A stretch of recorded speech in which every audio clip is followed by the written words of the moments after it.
இவங்க தமிழ்நாட்டுக்குள்ள நடக்கிற பிரச்சனையை எதுக்காக டெல்லிக்கு கொண்டு போறாங்க? ஏன் போறாங்க என்ன நினைக்கிறீங்க? அப்ப தீர்ப்பு அங்க நாட்டாம தீர்ப்பு அங்க சொல்லுங்கிற மாதிரி இவங்களே ஒரு தேவையற்ற ஒரு பிரச்சனையை பிஜேபிக்கு கிளப்புறாங்க.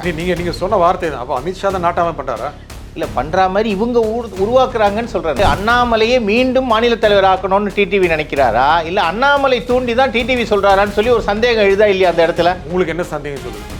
எங்களுக்கு அந்த சந்தேகம் உறுதியாகிற மாதிரி தான் தெரியுது. எனக்கு நேரடியாக நீங்கள் சந்தேகப்படுறீங்க அண்ணாமலையை? திரு அண்ணாமலை அவர்கள் பதவியிலிருந்து போனதுக்கு பிறகு எந்த இடத்துலையாவது பிஜேபிக்கு சப்போர்ட் பண்ணி பேசுறாரான்னு பார்த்தா இல்லை. இப்போ டிஎம்கே ஜெயிக்கிறதுக்கு உண்டான அனைத்து வேலைகளும் நடப்பதாக நான்லாம் சந்தேகப்படுறேன். என்ன சந்தேகம் உங்களுக்கு? நேரடியாக சொல்லுங்க. இல்லை நேரடியாக தான் சார் சொல்கிறேன். என்னன்னு சொன்னால் இப்போ டிஎம்கே ஜெயிக்கிறதுக்கு யார் ஹெல்ப் பண்ணுறாங்க? அண்ணாமலை ஹெல்ப் பண்ணுறார். நீங்க இந்த மாதிரி சொல்லாமா? ஏன் உண்மையை சொல்லாமே சார். இப்போ நீங்க பாஜக ஆதரவாளர் தானே சார்? ஆதரவாளர்னா நாங்கள் மோடிக்கு ஆதரவாளர். சரி, மோடி இங்கே கூட்டணி அமைஞ்சு எவ்வளோ நாள் ஆச்சு? அப்போவே நீங்கள் பேச வேண்டியதானே, எனக்கு இந்த தலைமை பிடிக்கலன்னு சொல்லிட்டு வர வேண்டியதானே. உங்களுடைய தலைமையில் எல்லாம் யார்கிட்ட இருக்குது? எஸ்வி சேகர் சொன்ன மாதிரி நான் மோடியை பார்த்து உள்ளே வந்தேன்னாரு, கடைசியில் அண்ணாமலை பார்த்து வெளில போனேன்னு சொன்னார். அதே மாதிரி தான் இப்போ டிடிவியும் பண்ணுறாரு. உங்களுடைய தலைமை யார்? பிஜேபியோட தலைமையிலும் டெல்லியில் இருக்குது. எனக்கு இந்த மாதிரி செய்திக்கு பிடிக்கலைங்க, அவருடைய செயல்பாடுகள் தவறாக இருக்குன்னு டெல்லியில் கம்ப்ளைண்ட் பண்ணுமா என்ன? அதை விட்டுட்டு ஒரு பாட்டுக்கு வெளியில் வந்து மாநில தலைமை சரியில்லை அப்படின்னு சொல்லி மாநில தலைமையை குற்றம் சொல்லும்போது அப்போ அண்ணாமலை நல்லவர் இவர் கெட்டவர்ங்கிற ஒரு சாயல் வரும்போது இவருக்கு உண்டான மதிப்பு போயிடும்ல சார். எப்போ சொல்லியிருக்கணும்? நீங்கள் கூட்டணி அமைஞ்சு எத்தனை மாதம் ஆச்சு? அப்போ நீங்கள் நேராக போய் தேசிய தலைமையிட்ட சொல்லுங்க நாங்கள் இருக்க மாட்டோம்னு சொல்லிட்டு இவ்வளோ நாள் ஏன் அப்போ வெயிட் பண்ணீங்க? அப்போ யாரோ சொல்கிறதுக்காக காத்துக்கிட்டு இருந்தீங்களா? இன்னைக்கு விஜய்னு ஒரு ஆப்ஷன் இருக்குங்கிறதுக்காக நீங்கள் பிஜேபி மிரட்டி பார்க்குறீங்க, ஏடிஎம்கே மிரட்டி பார்க்குறீங்க.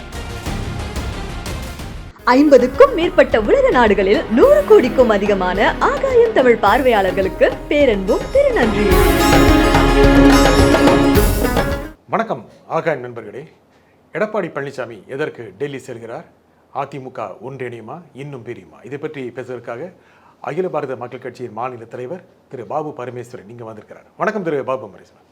வணக்கம். திரு எடப்பாடி பழனிசாமி டெல்லி போகிறது ஏன்? இல்லை எடப்பாடி பழனிசாமி மட்டும் இல்லை, எல்லாரும் தான் டெல்லி போயிட்டு இருக்கிறாங்க. அவங்க சொந்த வேலையாக போகிற மாதிரி தான் இப்போ எல்லாருக்குமே நிலைமை இருக்குது. அதாவது சொந்த வேலைக்கு போவாங்களா? இல்லை, இப்போ இவங்களுடைய சொந்த வேலைகள் தான் டெல்லியில் நடக்கிற மாதிரி இருக்குது. கட்சி வேலைகள் நடக்கிற மாதிரியே தெரியல. கட்சிக்காக தானே போவார், கட்சிக்காக போவார். அதை வந்து எப்படி இப்போ செங்கோட்டையனை கேட்டால் நான் வந்து ஆன்மீக பயணத்துக்கு போனேன்னு சொல்லிட்டு தான் போனார். ஆனால் அமித்ஷா பார்த்துட்டு தான் வந்தார். அப்போ ஆன்மீக பயணம்ங்கிறது சொல்லிட்டு போனது எதுக்கு? உண்மையை சொல்லிட்டு போகலாமே. ஸோ இது இப்போது தேர்தலை நோக்கி நம்மளுடைய பயணம் இருக்கிறது. அதிமுக பாஜகவுடைய கூட்டணி வந்து அமைந்ததிலிருந்தே தேர்தலை நோக்கிய பயணங்களை நோக்கி இவர்கள் செல்லவில்லை என்பது என்னை போன்றவருடைய கருத்தாக இருக்கிறது. காரணம் என்னன்னா, எதை நோக்கி போகிறாங்க? அவங்க சொந்த பிரச்சனைக்காக தான் ஒவ்வொருத்தரும் போராடிட்டு இருக்க மாதிரி தெரியுது. நான் வந்து தலைவர், நான் இவர் எனக்கு பிடிக்காது, இவர் எனக்கு பிடிக்கும், இந்த மாதிரியான கருத்து வேறுபாடுகளும் அது வந்து ஒரு தலைமையை வந்து பாதிக்குது. இப்போ மக்கள் வந்து எதை நோக்கி பயணம் செய்வது, எந்த கட்சியை ஆதரிப்புங்கிற ஒரு குழப்பத்துக்கு போயிட்டாங்க. எடப்பாடி பழனிசாமி டெல்லி போனார்னா அமித்ஷா பார்ப்பாரு, கட்சியை சேர்க்க முயற்சி பண்ணுவாங்களா உடைக்க முயற்சி பண்ணுவாங்களா? எடப்பாடி பழனிசாமி உடைக்கவே இல்லை கட்சியை. இப்போ டிடிவி தனியாக போயிருக்காரு, ஓபிஎஸ் தனியாக போயிருக்காரு, செங்கோட்டையன் போயிருக்காருன்னு சொன்னால் இப்போ எடப்பாடி வந்து அதில் போய் என்ன பண்ண முடியும்னு நினைக்கிறீங்க? எடப்பாடி நிச்சயமாக எதுவுமே செய்ய முடியாது. ஏன்னு சொன்னால் எடப்பாடி வந்து ஒரு தன்னுடைய நிலைமையை காப்பாற்றிக் கொள்வதற்காக தான் டெல்லி சென்றிருக்கிறார் என்று நான் நினைக்கிறேன். என்ன காரணம்னா, இப்போ ஒவ்வொருத்தராக டெல்லி நோக்கி பயணம் பண்ணுறாங்க. அப்போது இதோடைய உட்கருத்து என்ன? எல்லா பிடிமானமும் டெல்லியில் இருக்கிறதா இவங்களே சொல்கிற மாதிரி ஆயிடுது. பிடிமானம் டெல்லி தான் இருக்கா? அப்படி தானே தெரியுது. இப்போ நீங்கள் செங்கோட்டையன் போகிறாரு, ஓபிஎஸ் பார்க்குறதுக்கு அனுமதி கேட்குறாரு, டிடிவி வந்து அதை விட்டு நான் வெளியில் வர்றேன், அண்ணாமலை நல்ல தலைவர், நயினார் நாகேந்திரன் நல்ல தலைவர் இல்லை அப்படின்னு சொல்லி சொல்கிறாரு. ஒரு மாநில தலைமையை நோக்கி ஒரு கட்சியோடைய தலைவராக இப்போ இருக்கார். அவர் ஒரு அம்மா முன்னேற்ற கழகம்னு தனியாக வச்சுருக்காரு. அவருடைய கருத்தை சொல்லலாம். நயினார் நாகேந்திரன் செஞ்சது தப்பு, நயினார் நாகேந்திரன் வந்து செங்கோட்டையன் ஃபோனை எடுக்கவே இல்லை, பார்க்கவே இல்லை அப்படிங்கிற மாதிரின்னு சொல்கிறாரு. நான் ஃபோனை எடுத்தேங்க, பேசினேங்கன்னு அவர் சொல்கிறாரு. அப்போ இவங்க தமிழ்நாட்டுக்குள்ளே நடக்கிற பிரச்சனையை எதுக்காக டெல்லிக்கு கொண்டு போறாங்க? ஏன் போறாங்க என்ன நினைக்கிறீங்க? அப்ப தீர்ப்பு அங்க நாட்டாம தீர்ப்பு அங்க சொல்லுங்கிற மாதிரி இவங்களே ஒரு தேவையற்ற ஒரு பிரச்சனையை பிஜேபிக்கு கிளப்புறாங்க. நீங்க சொன்ன வார்த்தை தான். அப்ப அமித்ஷா தான் நாட்டாம பண்றாரா? இல்ல பண்ற மாதிரி இவங்க உருவாக்குறாங்கன்னு சொல்றேன். பண்றாரா இல்லையான்னு கேட்கிறேன் சார். அவர் வந்து எல்லாரும் நல்லா ஒன்னா சேரணும் தானே அமித்ஷா சொல்றாங்க. ஏன்னா அனைவரும் சேர்ந்து இணைந்தது தான் அதிமுக கூட்டணி. ஒன்னா சேரணுமா பிரியணுமா? சேரணும். பிரியக்கூடாது. பிரிந்தால் வாக்குகள் சிதறும். இது போன பாராளுமன்ற தேர்தலிலேயே பிஜேபிக்கு கிடைத்த ஒரு பாடம் இது. நிச்சயமாக நாங்கள் சொல்கிறோம். ஏன்னா அதிமுக கூட இல்லை, அப்போ அமமுக கூட இருந்தாங்க, ஓபிஎஸ் கூட இருந்தார், செங்கோட்டையன் எல்லாருமே இந்த இதில் இருந்தாங்க. பட் ஆனால் வாக்கு வங்கி வாங்கி நம்மளால் ஜெயிக்க முடியல. மீண்டும் திமுக 40 எம்பியும் வந்துச்சு. இந்த முறையும் அதே தவறை, அதாவது இந்த அதிமுக சிதறினாலோ இல்லை அதிமுகவுடைய வாக்குகள் சிதறினாலோ இல்லை தலைவர்கள் தனிப்பட்ட கருத்துக்களை மக்களிடத்தில் பரப்பினாலோ பாதிப்பு யாருக்கு? மீண்டும் பிஜேபிக்கு தான் கிடைக்கும். ஏன்னு சொன்னா சரி போட்டோம், அதிமுக உடைஞ்சு போகட்டும், அதை வளரணும். அப்ப யாரு? டிஎம்கே தானே ஜெயிப்பாங்க. இவங்க டிஎம்கே ஆட்சிக்கு வரக்கூடாதுன்னு சொல்லி தானே இவ்வளவு தூரம் கூவிட்டு இருக்காங்க. அப்ப எப்படி திரும்பி மீண்டும் நீங்க ஆட்சிக்கு வர முடியும்? இல்ல உங்களுக்கு எப்படி அங்கீகாரம் கிடைக்கும்? சரி, இது பின்னால் இது எல்லாத்தையும் பிரிக்கிறது யாரு? பின்னால பிரிக்கிறது இவங்களே தான் பிரிச்சுக்கிறாங்க. இதுல பிஜேபியை நம்ம வந்து சம்பந்தப்படுத்தவே முடியாது. தனிப்பட்ட தலைவர்களை பிரிச்சு வைக்க வாய்ப்பு இருக்கா? இல்ல, இதுல ஒரு வாய்ப்பு நீங்க பாத்தீங்கன்னா இப்ப சமூக காலமா வந்து ஊடகங்கள்ல சில செய்திகள் உலா வருது. நீங்க என்ன நினைக்கிறீங்க சொல்லுங்க. இல்லை, அதன் மூலமாகத்தான் நம்ம சொல்ல முடியும். இப்போ ஒரு விஷயம் கவனிச்சிங்கன்னா, எடப்பாடி பழனிசாமி நாடாளுமன்ற தேர்தலில் பிஜேபியோட கூட்டணி இல்லைன்னாரு. வருகிற சட்டமன்ற தேர்தலில் இனி கூட்டணி தொடராதுன்னு சொல்லி உறுதியாக சொன்னார். ஆனால் மீண்டும் அமித்ஷாவுடைய பேச்சுவார்த்தை நடத்திய பிறகு, டெல்லி பயணத்துக்கு பிறகு மீண்டும் இங்கே தமிழகத்தில் வந்து நயினா நாகேந்திரன் மாநில தலைவராக மாற்றிய பிறகு கூட்டணி இருக்குன்னு சொல்லி பேசிட்டு இருந்தாங்க. அந்த கூட்டணியை பற்றிய சர்ச்சைகள் இன்னும் முடியவே இல்லை. அப்படி இருக்கும்போது அண்ணாமலை அவர்கள் இருந்தால் நாங்கள் கூட்டணிக்கு ஒத்துக்க மாட்டோம்னு சொல்லிட்டு எடப்பாடி சொன்னதான ஒரு கருத்து இருந்தது. அந்த கருத்தை உண்மையாக்குகிற விதத்தில் அண்ணாமலை மாற்றப்பட்டார். அவருடைய பீரியடு முடிஞ்சு போச்சுங்கிறது சொன்னாங்க, மாற்றி நயினா நாகேந்திரன் கொண்டு வந்தாங்க. அது சுற்றி வளைக்க வேண்டாம், அண்ணாமலை இல்லாவிட்டால் தான் கூட்டணி அப்படின்னு எடப்பாடி சொன்னார், சேர்த்துட்டாங்க. ரைட்டு. இப்போ வந்து மீண்டும் இந்த குளறுபடிகள்லாம் பார்க்கும்போது அண்ணாமலை தான் இதற்கெல்லாம் காரணம் என்ற ஒரு குற்றச்சாட்டு அவர் மேலே வைக்கப்படுகிறது. ஏன் அந்த குற்றச்சாட்டு வைக்கணும்? இல்லை, நிச்சயமா இப்போ நிச்சயமா எதிரிக்கு எதிரி நண்பன்கிற மாதிரி ஆயிப்போச்சு. இப்போ டிடிவி வெளியில் வந்து என்ன சொல்றாரு? அண்ணாமலை இருக்கும்போது எங்களுக்கு உரிய மரியாதை கிடைச்சது மாநில தலைவராக இருக்கும்போது. அப்போ ஓபிஎஸும் அதே தான் சொல்றாரு. அப்போ அந்த மாதிரி வரும்போது நேரடியாக சொல்லலை. இல்லை, அவர் எதையுமே சொல்லலை சார். இது வரைக்கும் அவர் எதையுமே சொல்லலை. அந்த சத்தியம் பண்ணதுக்கப்புறம் ஒரு இது பண்ணார் பார்த்தீங்களா, சபதம். அதுக்கப்புறம் அவர் இது வரைக்கும் வாயை திறந்து பேசவே இல்லை. அதுதான் அவர்கிட்ட பிரச்சனையே. அவருடைய பலமும் அதுதான், பலவீனமும் அதுதான். இன்னைக்கு ஒரு தனி அமைப்பாக இல்லாமல் தனி மனிதனாக அவர் நிற்கிறார். அப்போ அதனால தான் பிஜேபியாலையுமே அவர் முழுவதாக ஏற்றுக்கொள்ள முடியல. சார், நீங்கள் டிடிவி பற்றி சொல்லிட்டு வந்தீங்க. டிடிவி வந்து இப்போ இன்றைக்கி சொல்லியிருக்க குற்றச்சாட்டு ஒன்று என்னன்னா, அண்ணாமலை இருக்கும்போது மாநில தலைவராக இருக்கும்போது எல்லாருக்கும் மரியாதை கிடைச்சிது, இப்போ வந்து நயினா நாகேந்திரன் ஒன்று எங்களுக்கு உரிய மரியாதை கிடைக்கல அப்படிங்கிறாரு. இது நாடாளுமன்ற தேர்தலில் இவங்க கூட்டணியில் இருக்கும்போது ஏடிஎம்கே கூட்டணியில் இல்லை, அப்போவே இருந்து தொடர்ந்துக்கிட்டு தான் இருக்குது.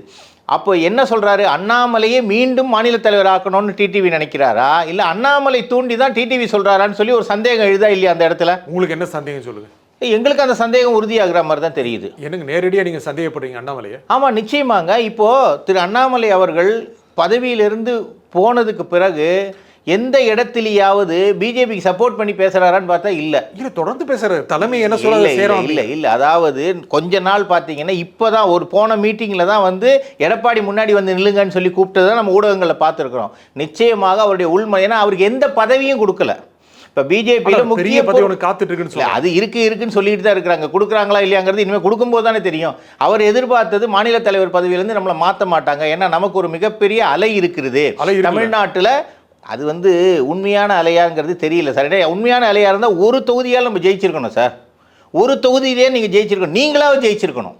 அப்போ இதைத்தானே அமித்ஷா கேட்குறாரு, இதைத்தானே பிஜேபியோடைய தலைமை ஹைகமாண்ட் என்ன கேட்குறாங்க? நீங்கள் சொன்ன உறுதிமொழியில் ஒன்றாவது நீங்கள் செஞ்சீங்களான்னு கேட்கும்போது அவர்கிட்ட பதில் இல்லை. டஃப் கொடுத்தாருல எல்லாருக்கும்.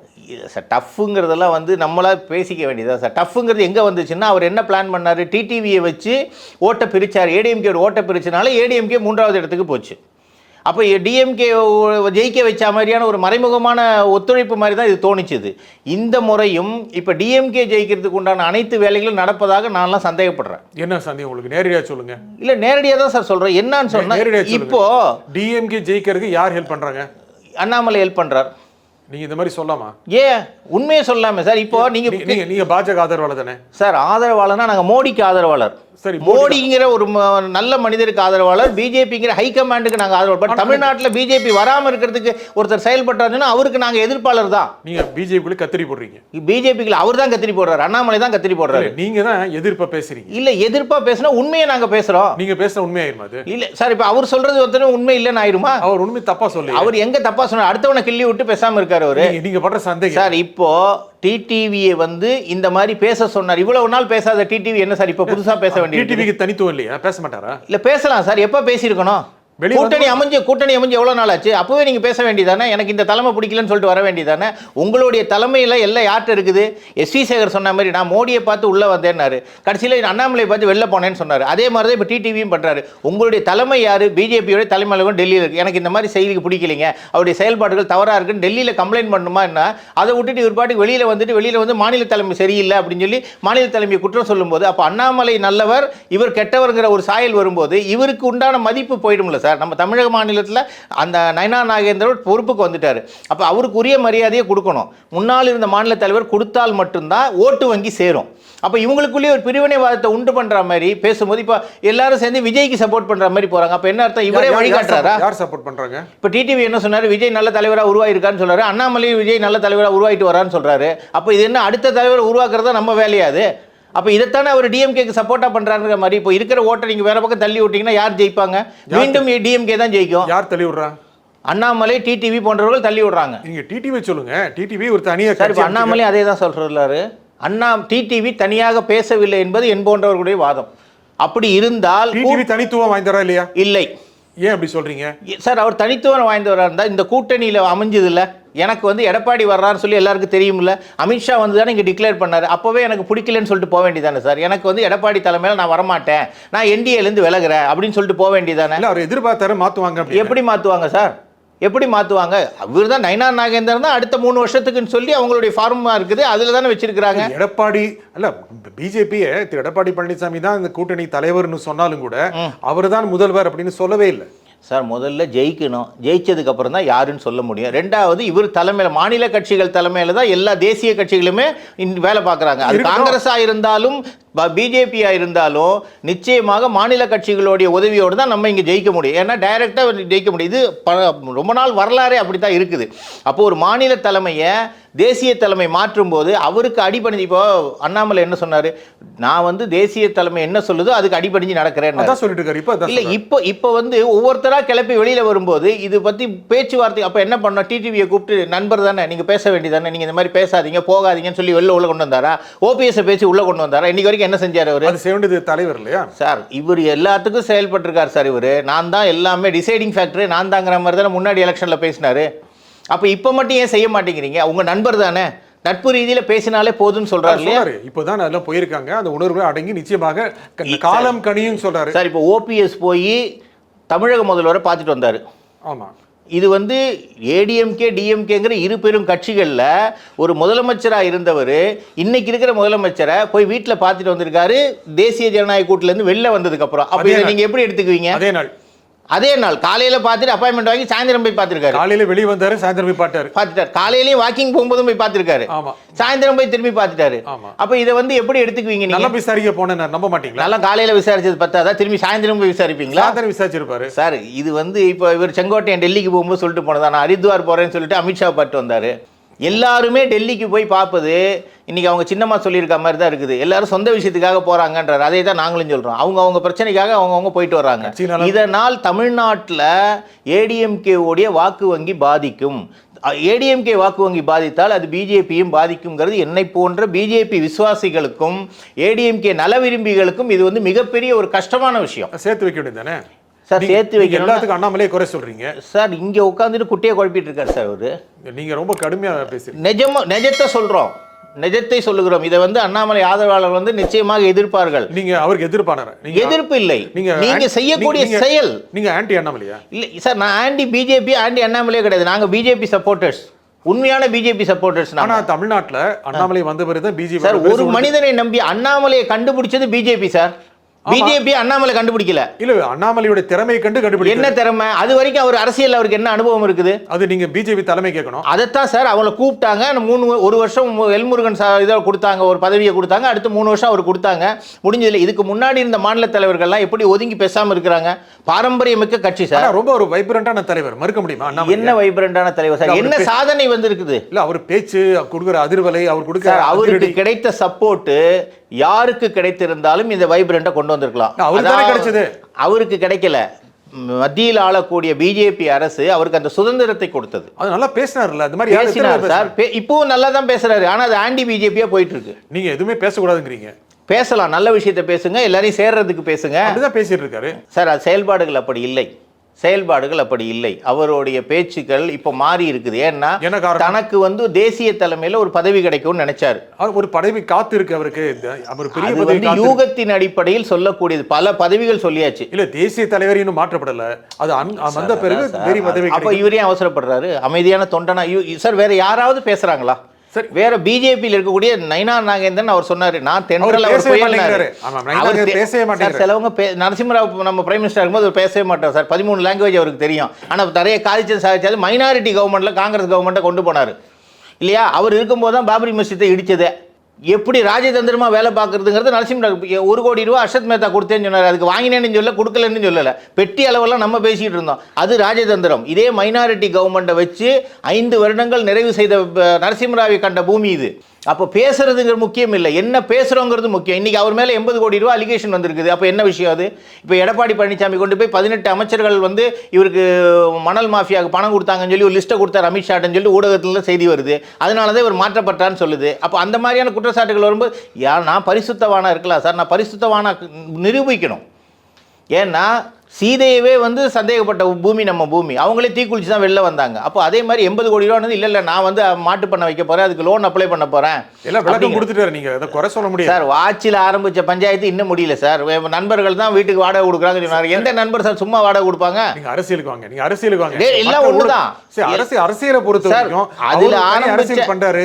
கட்சிக்குள்ள பிரச்சனை இருக்கு. அதிமுக பிரிஞ்சு சார், அவரை தவிர அதிமுக பிரிஞ்சு கிடக்கு. அதை சேர்த்து வைப்பதற்கு பாஜக என்ன செய்யும்? அதை சேர்த்து வைக்கிறதுக்கு இவங்க பேசாமல் இருந்தாலே போதும். அண்ணாமலை, டிடிவி போன்றவர்கள் அமைதியாக இருந்து தேசிய தலைமை ஒத்துக்கிட்டு தானே இவங்க போயிருக்காங்க கூட்டணிக்கு. அவங்களுடைய கூட்டணி யார் கூட?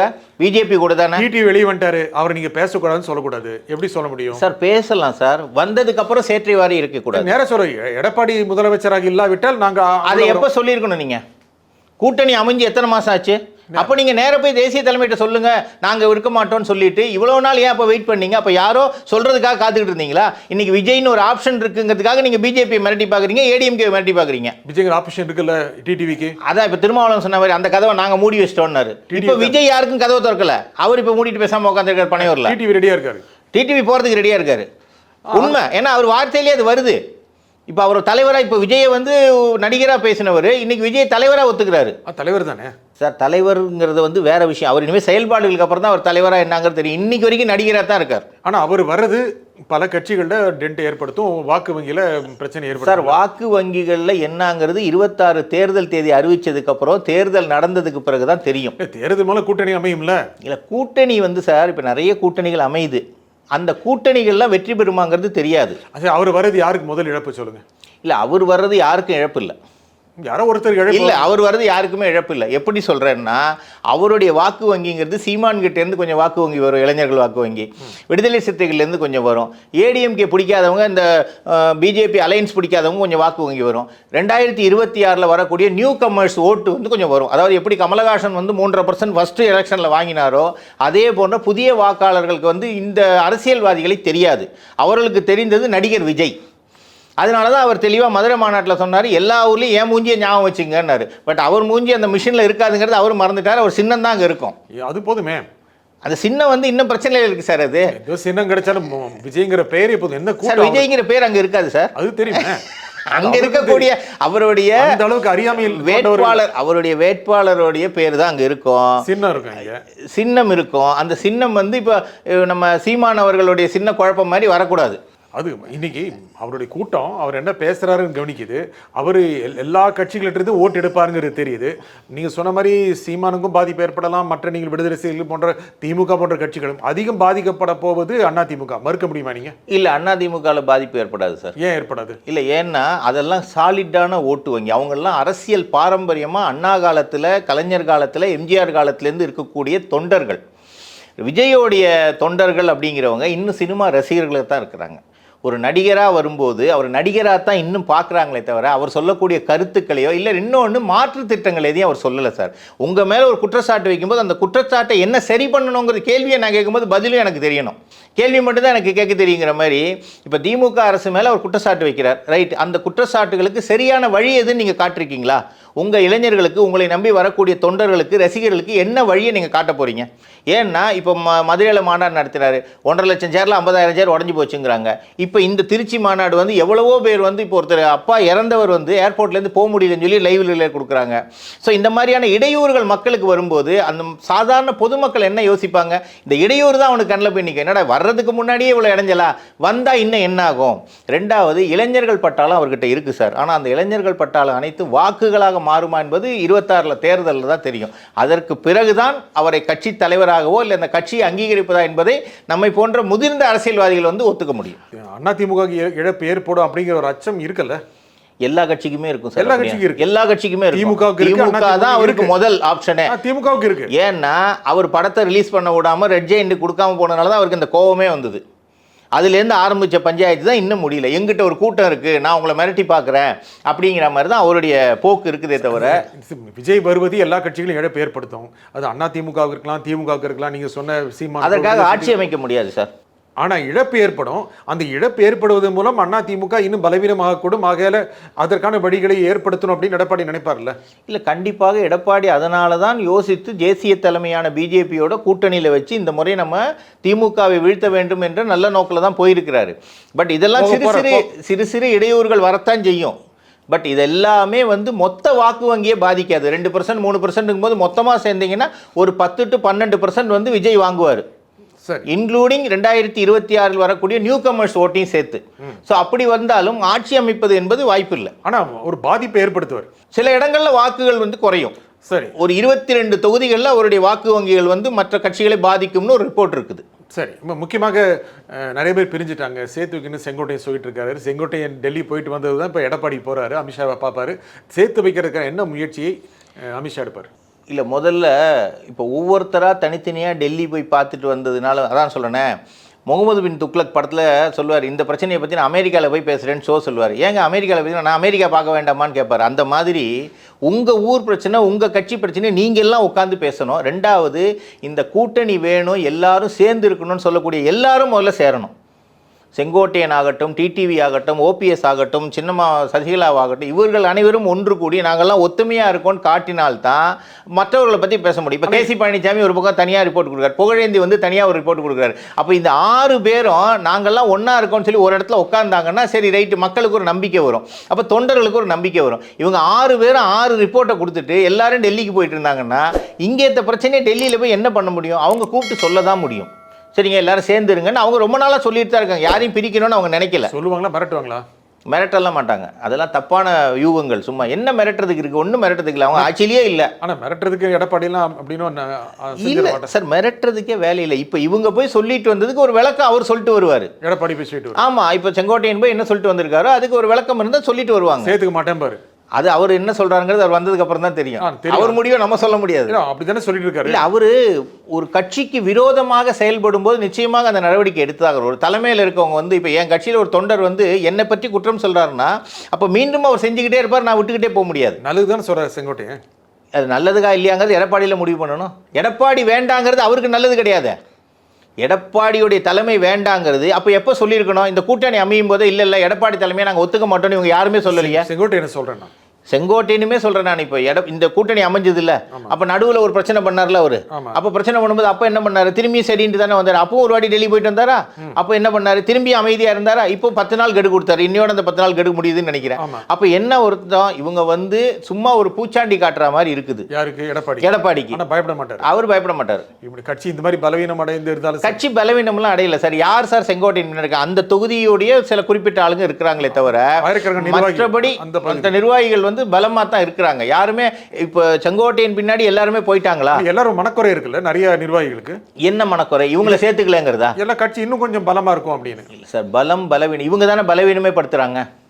சேர்ந்திருக்கிற கட்சியை உட்கட்சி பிரச்சனையை வெளியில் பப்ளிக்காக மேடை போட்டு சொல்லிட்டு நீங்கள் வந்து பலவீனப்படுத்துறீங்கன்னு யாரை சொல்கிறீங்க? எடப்பாடியை சொல்ல அவர் விடலை. இவங்களெல்லாம் நான் சேர்த்துக்க மாட்டேன்னு ஆரம்பத்திலேருந்து ஒரே ஸ்டாண்டில் தான் நிற்கிறாரு. இவங்க புதுசாக வந்து எல்லாரையும் சேர்த்துங்கன்னு இவங்க தான் சொல்கிறாங்க. ஓபிஎஸ் வெளில வந்தோன்னா சேர்த்துங்க, டிடிவி வெளில வந்தோன்னா சேர்த்துங்க அப்படின்னு சொல்லி இவங்க தான் சொல்கிறாங்களா? அப்போ இத்தனை வருஷம் ஏன் இவங்க சொல்லலை? இவங்க என்ன ஸ்டெப் எடுத்தாங்க? இவங்க யாருமே ஸ்டெப் எடுக்கல. ஸ்டெப் எடுத்து முடியலங்கிறது தான் வெளியே சொல்கிறாங்க. ஸ்டெப் எடுத்து முடியலன்னு இல்லை, அவர் ஒரு தீர்மானமாக வேண்டான்னு சொல்லிட்டார். உண்மையாக பார்த்தீங்கன்னா ஓபிஎஸ் அவர்கள் சசிகலா அவர்களை எதிர்த்து தான் வெளியில் வந்தார். இதானே வரலாறு. ஆமாம். அப்போ அவங்க தானே சண்டை போடணும். அப்போ ஒரு ஒருங்கிணைப்பாளர், தலைமை ஒருங்கிணைப்பாளர் 2 பேர் இருந்தாங்களா? துணை முதலமைச்சராக அந்த 4.5 வருஷம் அவர் கூட தானே இருந்தார். திடீர்னு தானே வெளில வந்து அப்போ ஓபிஎஸ்ஸோடைய பணி என்னன்னா எல்லாத்தையும் விட்டுட்டு நான் திருப்பி வருவேன், திருப்பி நீ என்னை சேர்த்துக்கணும்னு சொன்னால் சேர்த்துக்குவேன். இப்போ எந்த நிபந்தனையும் இல்லாமல் சேர்ந்துக்கிறேன்னாரு. ஆமாம், அதுவும் வேண்டான்ட்டார். அப்போ பிஜேபிலேயே அவரை சேர்த்துக்கல, இப்போ ஏடிஎம்கேலையும் சேர்த்துக்கல. அதனால இப்போ தனியாக நிற்கிறார். இப்போ டிஎம்கே பக்கம் போயிருக்காரு. அப்போ இவரை எப்படி நம்பி நீங்கள் கட்சிக்குள்ளே சேர்ப்பீங்க? இல்லை, டிஎம்கே போக மாட்டேன்ட்டார் சார். அது போயிட்டு அங்கே போனது கூட அவங்க கேட்ட சாத்திட்டாங்க, அதனால் போயிருக்க மாட்டார். இல்லை, அவர் விஜய் பக்கம் சார், அதாவது அவர்களுடைய வலையை வீசுகிறார்கள். அப்போ அவங்க யோசிக்கிறாங்க இவரை கூப்பிட்டா பலமா பலவீனமா அப்படிங்கும்போது, பலவீனம்னும் போது அந்த இவர் தேவையில்லைங்கிற முடிவுக்கு தலைமை வர்றாங்க. அது இயல்பு தான். உங்கள் பின்னாடி என்ன கூட்டம் இருக்குது, உங்கள் பின்னாடி என்ன அமைப்பு இருக்குங்கிற கேள்வி வைக்கும்போது இல்லை. இப்போ டிடிவியை எடுத்துக்கிட்டிங்கன்னா அவர் பின்னாடி ஒரு கட்சி இருக்குது. சரி, கட்சி கூட்டணின்னு சொல்லி கூட பேசலாம். பட் இவர்கள் பின்னாடி என்ன இருக்குது? செங்கோட்டையின் பின்னாடி என்ன இருக்குது? ஓபிஎஸ் பின்னாடி என்ன இருக்குது? திருமதி சசிகலா பின்னாடி என்ன ஓட்டு வாங்கினார்ல ராமநாதபுரத்தில் ஓபிஎஸ்? யாரு ஓட்டு 3 லட்சம் ஜெயிக்கல சார். சார், வெற்றி பெறுகிறவர்கள் சார், வெற்றி பெறுகிறவர்கள் அது தனிப்பட்ட செல்வாக்குன்னு ஒன்று எல்லாருக்குமே இருக்கும். இப்போ அண்ணாமலை கூட தான் வந்து உங்களுக்கு கோயம்புத்தூரில் 2வது இடத்துக்கு வந்தார். பட் ஜெயிக்கலையே, ஜெயிச்சது திமுக தானே. ஸோ கமலஹாசன் கூட தான் வந்தார், ஜெயிக்கலையே. அப்போ அப்படி இருக்கும்போது திமுகவை எதிர்த்து கட்சி தொடங்கிய கமலஹாசன் அவர்களே இன்றைக்கி அதில் ஐக்கியமாயிட்டார். இன்றைக்கி பரிசுத்தவான் ஆயிட்டாங்க எல்லாருமே. ஸோ இது வந்து கொள்கை ரீதியான கூட்டணியாக தெரியவில்லை. இவங்க வந்து என்னன்னா அந்தந்த சந்தர்ப்பத்துக்கு ஏற்ற மாதிரி அவங்களுடைய சாதக பாதகங்கள், நான் சொல்கிற நிர்வாகியை நீ போடணும், கட்சி என்னுடைய கட்டுப்புக்குள்ளே வரணும் அப்படிங்கிற மாதிரியான சில மோதல்கள் உள்ளுக்குள்ளே நடக்குது. அதை வெளியில் சொல்லாமல் எடப்பாடி மேலே பழி சொல்லிட்டு இருக்கிறாங்க. எடப்பாடி மேலே சொல்லக்கூடிய ஒரே குற்றச்சாட்டு என்ன? இவங்களை யாரையும் சேர்த்துக்கல. அவர் தான் முதல்லேருந்தே சொல்கிறாருங்க, நான் சேர்த்துக்க மாட்டேன்னு சொல்லி தான் சொல்கிறாரு. அப்போ திருப்பி அதே வாதத்தை சொல்லிட்டு இருந்தால் என்ன அர்த்தம்? பிஜேபி அது சேர்த்து வைக்காது சார். பிஜேபி ஒரு லிமிட்டுக்கு மேலே உட்கட்சி விவகாரத்தில் தலையிடக்கூடாது. இப்போவே பிஜேபி மேலே தேவையற்ற விமர்சனங்கள் வருது. அவங்க தான் பஞ்சாயத்து பண்ணுறாங்க, அமித்ஷா தான் பஞ்சாயத்து பண்ணுறாங்கன்னு சொல்லிட்டு இருக்கிறது. இது ஊடகங்கள் இதை இன்னும் பெருசாக பேசுவாங்க. அப்போது நீ கூப்பிட்டு இவனை சேர்த்துக்கன்னு சொன்னால் அப்போ என்ன சொல்லுவாங்க? நீங்கள் யாருங்க எங்கள் கட்சியில் விவகாரத்தை தலையிடுறதுன்னு ஒரு கேள்வி வருமா? ஒரு சாதாரண தொண்டன் கேட்பான்ல. இவ்வளவு பகிரங்கமாக செங்கோட்டையன் வந்து குற்றச்சாட்டு வைக்கிறார். இத்தனை பேர் எங்க கூட வந்தாங்கிறாரு. மற்ற 5 பேரும் பதில் சொல்லவே இல்லை இன்னைக்கு வரைக்கும். இல்லைன்னு சொல்லலையே சார். இல்லைன்னு சொல்கிறதுங்கிறது வேற. இவர் குற்றச்சாட்டு வச்சது உண்மையாக பொய்யான்னு எப்படி தெரியும்? அவர் பேரை சொல்லிட்டார். என்னன்னா, நான் கெட்டது 10 ஒன்னே 5 பேரையும் வெளியில் இழுத்துறேங்கிறது அது முடிவு. அப்படியாவது ஆதரவு தேடுறாருன்னு நினைக்கிறேன் நான். ஆனால் அவருக்கு கட்சிக்குள்ளே வெளியே சொல்லப்படாத ஆதரவு இருக்குல்ல சார். என்ன ஆதரவுங்கிறது எலெக்ஷனில் தான் தெரியும். அவர் தொகுதியில் அவர் ஜெயிக்கலாம். அவர் சொன்னால் தமிழ்நாட்டில் ஜெயிக்கிறதுக்கு ஆள் இருக்கா அப்படிங்கிறது ஒரு கேள்விக்குறி. இன்றைக்கி வந்து 234 தொகுதியில் 118 தொகுதி வாங்கக்கூடிய கட்சி தான் இன்றைக்கி ஆட்சி அமைக்கும். அப்போ அந்த மாதிரியான சூழ்நிலை வரும்போது யாருக்கு அதிக ஆதரவு இருக்குது அப்படிங்கிறத வந்து தான் நம்ம இங்கே ப்ரூவ் பண்ணணும். இப்போ கட்சியோடைய பலத்தை நம்ம நிரூபிக்கணும்னு நினச்சா என்ன பண்ணணும்? இவங்கெல்லாம் அமைதியாக இருந்து எலெக்ஷன் முடிஞ்சதுக்கப்புறம் மக்கள்கிட்ட வாக்கு வாங்கி இவங்க ஆட்சிக்கு வந்ததுக்கப்புறம் உங்களுடைய கருத்துக்களை சொன்னீங்கன்னா ஓரளவுக்கு ஜெயிச்சிட்டாவது பேசலாம். இப்போவே பேசினீங்கன்னா மக்கள் குழப்பம்தான் அடைவாங்க. அப்போ பிஜேபி எல்லாம் சேருங்கன்னு தான் அமைதியாக இருக்குன்னு தான் சொல்லணும். நிச்சயமாக பிஜேபி வந்து டெல்லிக்கு நீங்கள் போனாலும் இங்கே வந்தாலும் அனைவரும் ஒன்றா வாருங்க, ஒன்றா இருந்தீங்கன்னா தான் பலம்ங்கிறதா அவங்க சொல்லுவாங்க. பிரித்தாள்வதில் பிஜேபிக்கு பின்னடைவு தான் ஏற்படும். ஏன்னா ஏடிஎம்கே தோற்றா பிஜேபியும் தோற்றதா கணக்காயிடும். பிஜேபி இங்கே எஸ்டாப்ளிஷ் பண்ணணும்னா ஏடிஎம்கேவுடைய சப்போர்ட் கண்டிப்பாக வேணும். அப்போ ஏடிஎம்கே தோக்கிறதுல பிஜேபி விரும்புமா? விரும்பினால் மீண்டும் டிஎம்கே ஆட்சிக்கு வந்துடும். வந்தால் அப்போ பிஜேபி ஏடிஎம்கே எல்லாம் வந்து இவ்வளோ தூரம் கூவி பிரயோஜனம் இல்லாமல் போயிடும். சார், அப்போ எல்லாமே சேர்ந்து ஒன்றா தான் போட்டி. நிச்சயமாக இதெல்லாம் இந்த எலெக்ஷன் தேதி வரைக்கும் இந்த சினிமா கொஞ்சம் பரபரப்பாக போயிட்டுருக்கும் பேச்சோட. அந்த தேதி அறிவித்த உடனே எல்லாமே சுமூகமாக முடிஞ்சிடும். இவர்கள் அனைவருமே எடப்பாடி தலைமை ஏற்றுப்பாங்கிறது நாங்கள் நம்புகிறோம். இந்த நிகழ்ச்சியின் கருத்தை குறிமையாக திரு பாபு பரமேஸ்வரன், மிக்க நன்றி. நன்றி. மீண்டும் ஒரு நிகழ்ச்சி சந்திப்போம். நன்றி, வணக்கம்.